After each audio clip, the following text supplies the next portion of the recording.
இது நான்வெஜ் இல்லை, வெஜ்ஜு தான் சொன்னால் யாருமே நம்ப மாட்டாங்க.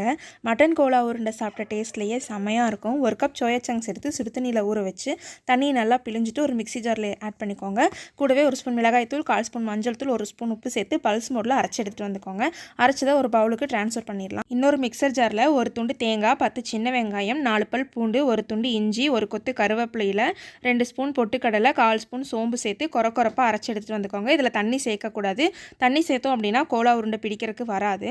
இப்போ அரைச்சி எடுத்துகிட்டு வந்த மிக்சரையும் நம்ம ஆல்ரெடி அரைச்சி வச்சுருக்க சோயா சங்க்ஸ் கூட ஆட் பண்ணி நல்லா கலந்து விட்டுக்கோங்க.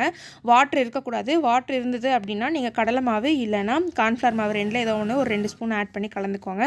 இப்போ நம்ம அரைச்சி வச்சதை நல்லா உருண்டை பிடிச்சி வச்சுட்டு எண்ணெய் ஊற்றி காஞ்சதுக்கப்புறமா அந்த பால்ஸ் எல்லாம் போட்டு நல்லா 2 பக்கமும் வேக வச்சு எடுத்தோம் அப்படின்னா சூப்பரான கோலா உருண்டை ரெடி. இது சாப்பிடும்போது மட்டன் கோலா உருண்டை சாப்பிட்ட மாதிரியே இருக்கும். உங்கள் வீட்டில் குட்டீஸ் இருந்தாங்கன்னா மறக்காமல் செஞ்சு கொடுத்து அசத்துங்க.